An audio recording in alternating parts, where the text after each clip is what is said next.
आप दृढ़ व्रती होकर के प्रियालाल के अनुराग रस के मार्ग में जा रहे हैं या दृढ़ व्रती होकर भोगों की तरफ? बस मुझे ये भोग मिल जाए, मुझे ये विषय मिल जाए, मेरा ये काम बन जाए, इसमें है आप दृढ़ व्रती।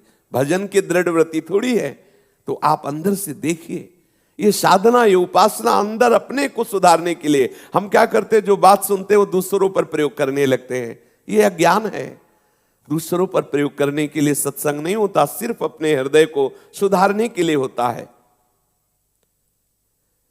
ये निश्चय कर लेना कि इस जीवन में अब हमारे को भगवत प्राप्ति करनी है।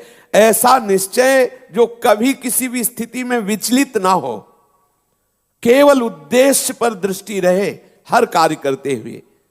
निश्चय में अदृढ़ता आ जाए, सांसारिक कोई भी व्यक्ति, वस्तु, स्थान हमारे निश्चय को टाल ना सके, ऐसा दृढ़ व्रती निरंतर भजन करता है।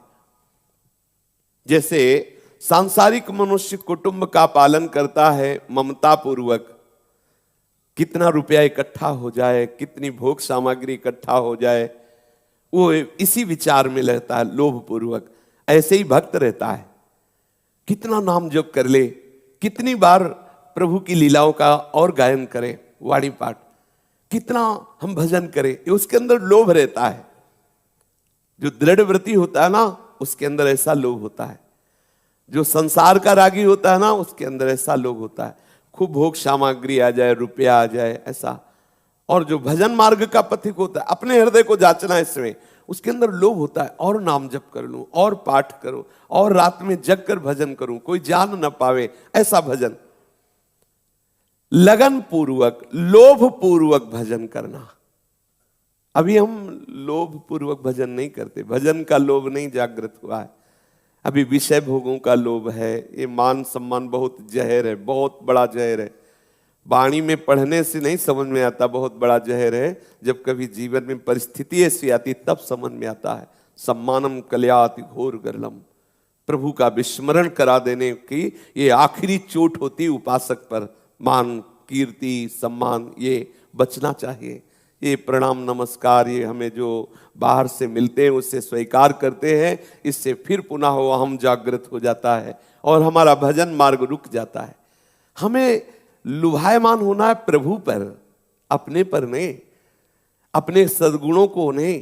ये प्रभु के द्वारा प्रदत्त सद्गुण है। बड़ी विपरीत दशा आ जाती है मान से, सम्मान से, बड़ी विपरीत दशा आ जाती है। अपने को श्रेष्ठ साबित करने के लिए पाखंड अंदर प्रवेश कर जाता है, दंभ प्रवेश कर जाता है, नाटकबाजी शुरू हो जाती है। बहुत विचित्र। बचना इस सम्मान से, ये आखिरी आक्रमण है माया का।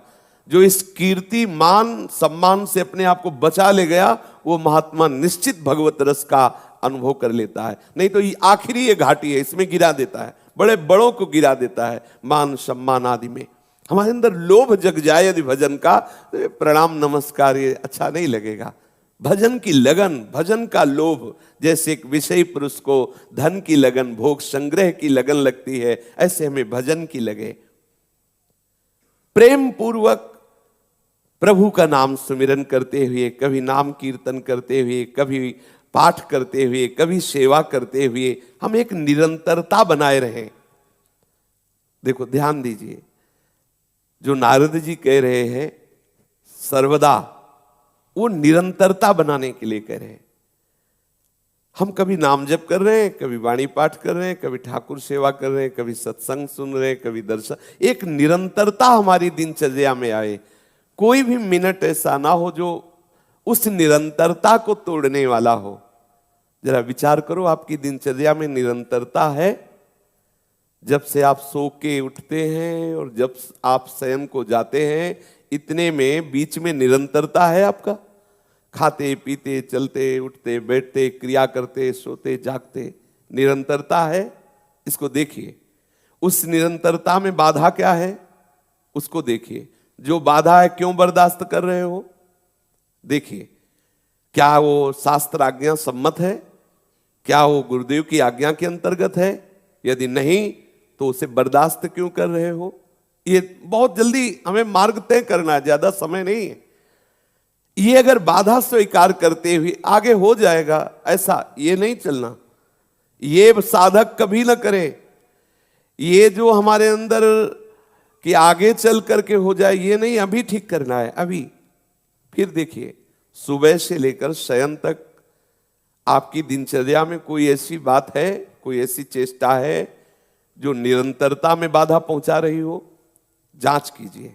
यदि है तो क्या गुरुदेव की आज्ञा है, क्या शास्त्र की आज्ञा है?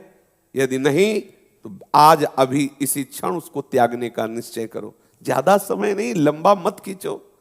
जो वस्तु, जो व्यक्ति, जो स्थान, जो विषय आपकी निरंतरता में बाधा पहुंचा रहा है, हमें हटना होगा। हमें अंदर से उसका राग त्यागना होगा। अगर आप राग त्यागेंगे नहीं तो हो सकता है आप सोच रहे हैं आगे चलकर निरंतरता में आ जाएंगे, और हो सकता है वो राग आपको जितना भजन होता है उससे भी नीचे गिरा दे, गिरा ही देगा, क्योंकि आप ढीले पड़ रहे हैं। आप सावधान हो करके जितना जितना आप राग त्यागते जा रहे हैं उसको तो स्वीकार ही ना कीजिए, और जो निरंतरता में बाधा रहेगी उसको हटा दीजिए। समय नहीं अपने पास। सच्ची मानिए, बहुत आपको लगता है बड़े चैन से कट रहा, हाहाकार मचा है, माया का तूफान चल रहा है, तुम्हें नहीं दिखाई दे रहा है, वो केवल आपके समय को नष्ट किया जा रहा है। आप जल्दी से जल्दी मुक्त हो जाइए, जल्दी से जल्दी भगवत अनुराग में डूबिए। कोई यहाँ साथी नहीं है, किसी की तरफ मत हेरो कि ये साथ आ जाए तो हम आगे बढ़े। नहीं नहीं, तुम आगे बढ़ो, उसको प्रभु देख लेंगे। अगर आपको ऐसा लगता है तो आप मार्ग भले बता दीजिए, पर आप खड़े मत होइए, नहीं तो आपका मार्ग रुक रहा है। चलते चलते बता दीजिए और आप चलिए, क्योंकि ये इतना समय नहीं कि आप खड़े होकर किसी को बताए। बहुत ये आंतरिक वेदना युक्त हम आपको बात कह रहे हैं, अंदर के दर्द भरी बात कह रहे हैं, बिल्कुल चूकिएगा नहीं। बहुत बढ़िया अवसर मिला, नहीं बहुत बहुत वो हृदय में जब ये सब समझ में आता है तो लगता है कितने सूक्ष्म फंसाव हैं जीव। समीप बैठे हुए ये लड्डू गोपाल की तरह देखते रहते ठाकुर जी और मुस्कुराते रहते, कभी कभी इन पर भी गुस्सा आती है कि वो फंसता चला जा रहा है साधक, और ये भोग पाते हुए मुस्कुराए हुए बैठे। जय माला डाल दो और आरती करो, पूजा करो, प्रियाजू के साथ खेल रहे हो या पीट रहा है उपासक। अरे अगर ये एक मुस्कुराहट बाहर करके दिखा दे तो झंझट खत्म हो जाएगा। कभी कभी इन पे भी गुस्सा आता है, या थोड़ा तुम भी तो ऐसा करो, कोई इतने कमजोर तो हो ले। बस एक बार अगर ये मुस्कुरा दे सामने आके, फिर किसी भी इंद्रिय और मन की ताकत लेके विषय की तरफ चला जाए।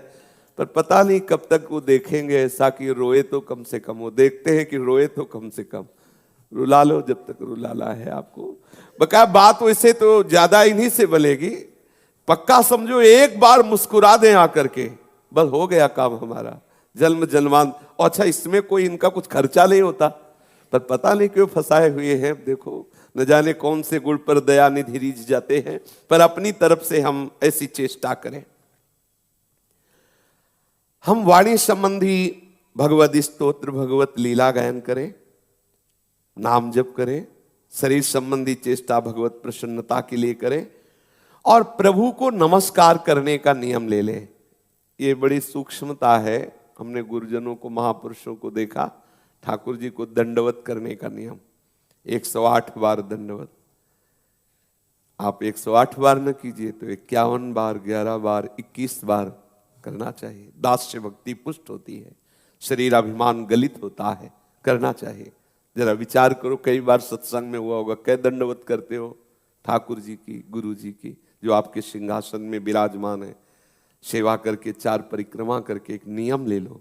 11 हमने देखा श्रीधर बाबा को, शरीर काम नहीं कर रहा था, वयोवृद्ध था, 2 लोगों को बोलते थे पकड़ो, दंडवत करते, फिर उठते, फिर दंडवत करते, फिर उनको पकड़ के उठा। वो अपने नियम जो पुराने संत महात्मा हुए, नियम के दृढ़ पक्के रहते थे। अपने क्या नियम है, ओहो आश्चर्य। चरणामृत नहीं मिला उस दिन तो भोजन नहीं पाया। क्या आपको याद आती है कि आप अपने ठाकुर जी का चरणामृत पिए बिना आप चाय ना पिए, आप भोजन न खाएं? आप ऐसा नियम लिए? कहाँ वैष्णवता है? विचार करके देखो। फिर कहते हो हमारा मन उद्दंडता कर रहा है, भजन नहीं कर रहा। आप सिद्धांत स्वीकार नहीं किए हो। नियम रखो, कुछ तो नियम रहे। जब तक ठाकुर का चरणामृत उनके चरण में चढ़ी हुई तुलसी जिह्वा पे नहीं जाएगी, तब तक हम भोजन नहीं करेंगे, हम चाय नहीं पिएंगे, हम नाश्ता नहीं करेंगे। पहले अपने ठाकुर का चरणामृत। अगर ऐसा